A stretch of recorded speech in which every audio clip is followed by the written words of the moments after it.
Have you ever felt sad and left out of your class at school or a group of friends? No. You've never felt left out at home or anything? No. Okay. Well, today we'll be listening to a story on your own computers about a boy named Tony and how he felt left out in his family and in his class. We are going to try to figure out what his problem is, and then we're going to try to find the solution on how he can fix it in the story. In order to figure out the problem and solution, we need to be like detectives and learn to ask questions and then be able to answer those questions. Asking and answering questions also helps us understand the story better. I'm going to show you how to ask and answer the first few questions, and then partway through the story it'll be your turn. So we will start. We'll be reading You Can Do It by Tony Dungy.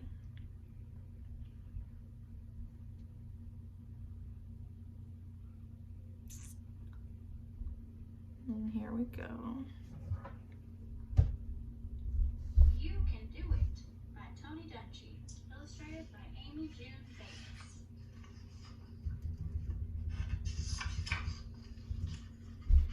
Tony's little brother Lyndon was having a bad day at school. To begin with, his tooth hurt a lot. And then in the middle of class, Lyndon touched his sore cheek and he accidentally made a big loud noise that sounded like a duck quacking. Everyone started laughing at him, except his teacher, Mrs. Lee, who said his parents could expect a call tonight. All this made it hard for Lyndon to concentrate on the lesson. Mrs. Lee went around the room asking everyone what they dreamed of being someday. When it was Lyndon's turn, he realized he was the only one who had no idea. I don't know, he answered. Maybe a duck? Everyone started laughing again. Lyndon liked it when he made people smile, but Mrs. Lee was not smiling. He couldn't wait until the bell rang so he could walk home with his big brother Tony.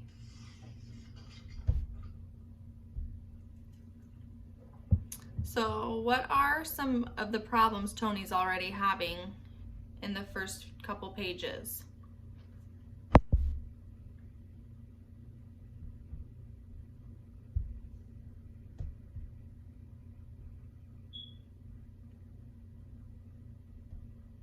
His toothache. His tooth hurt. He was left at. So what do you think, how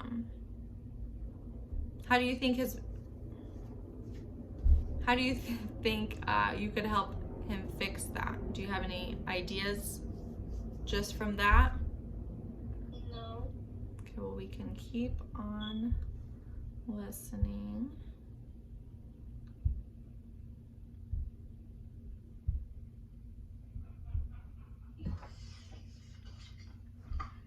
Tony tried to cheer up Lyndon on the way home.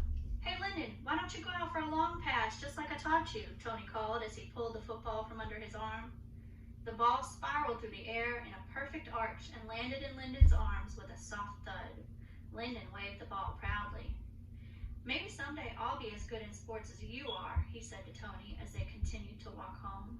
Lyndon knew his brother hoped to become a football player when he grew up. Tony could already throw footballs so far and high, you might as well pack a snack to eat while waiting for it to come back down. Tony playfully punched Lyndon's arm. That's cool, little brother, but remember what Mom and Dad always tell us.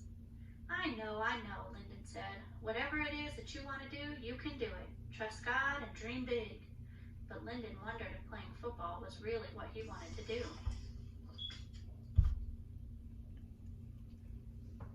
How, on those pages, how do you think Tony's brother was trying to help him fix his problem? Trying to cheer him up. How do you think he was doing that? What was Tony's brother doing? Trying to play football. Get him to play some football. We will continue reading. was Mrs. Lee again, Lyndon's dad said as he hung up the phone.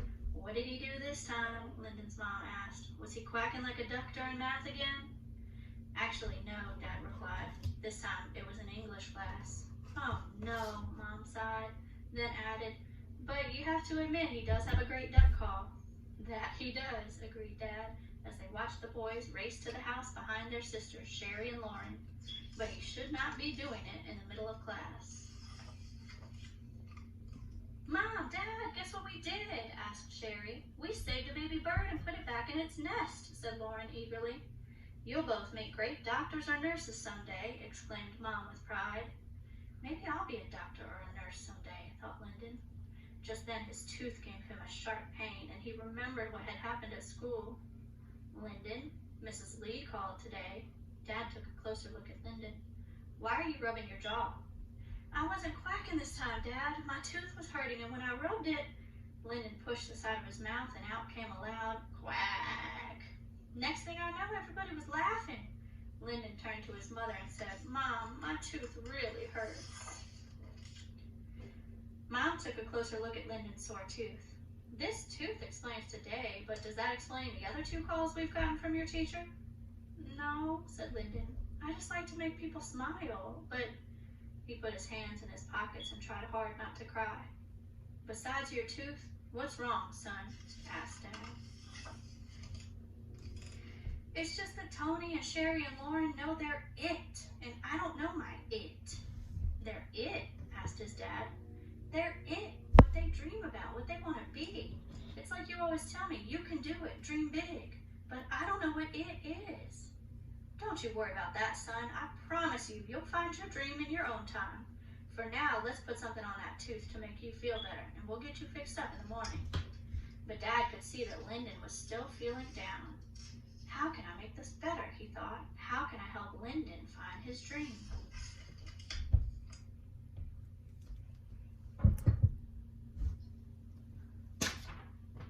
Now it will be your turn to ask each other questions. You'll be put into partners and you'll explain, or you'll ask questions to figure out more clarification to what's happening. You can use your computers to make a shared document and ask each other questions on there, and then answer each other's questions.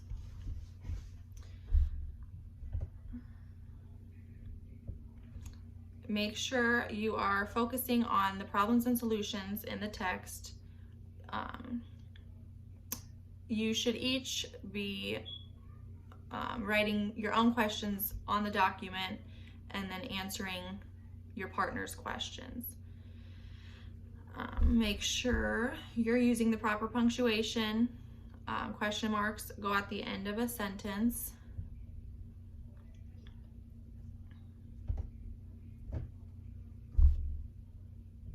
And we will finish the reading.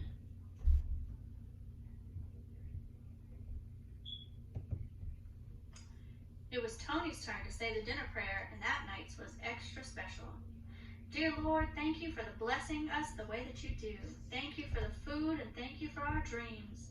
And God, Tony said with his head bowed and his eyes closed extra tight, please help Lyndon find his it. Amen. What are you thinking about? Tony asked, tossing a pillow across the room before bedtime. Is your tooth still hurting you?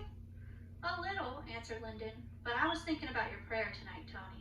I trust God. I pray every day too, but I still don't know. What is my big dream? I'm not sure, Lyndon, but God knows, and one day you will too, said Tony. But I do know one thing you will be when you grow up. Really, you do? Lyndon said anxiously.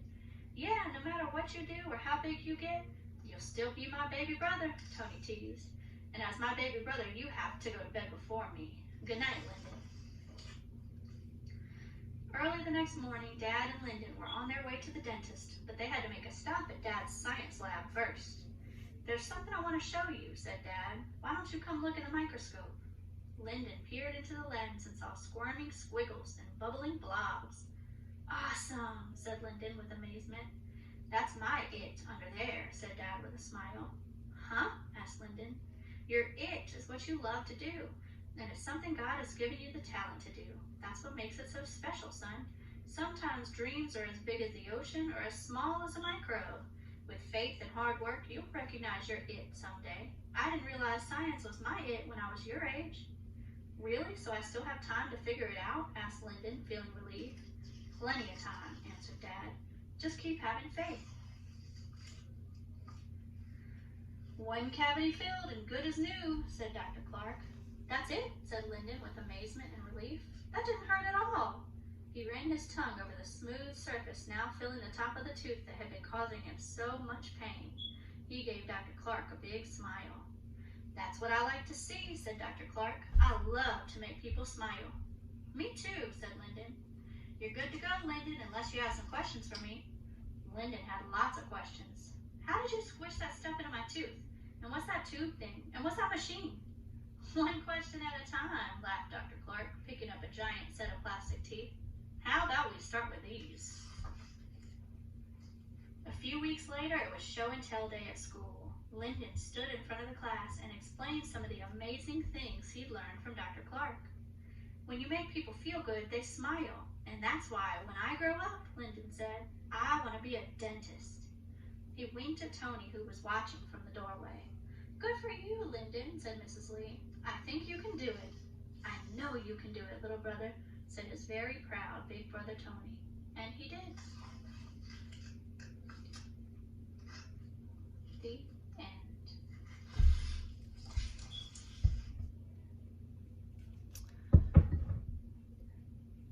Now we will be using our computers again and make a document, and we'll share it with the whole class. You're going to write 2 more questions on that document, and then we will discuss all together as a class those questions.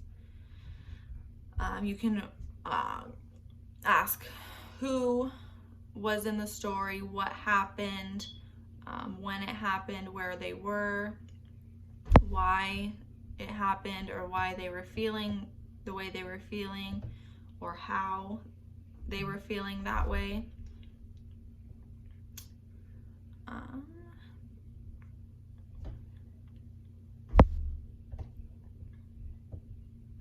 Once you are finished with your questions,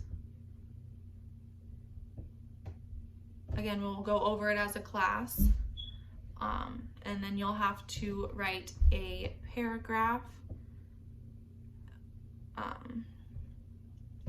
about the questions and answers that you talked about.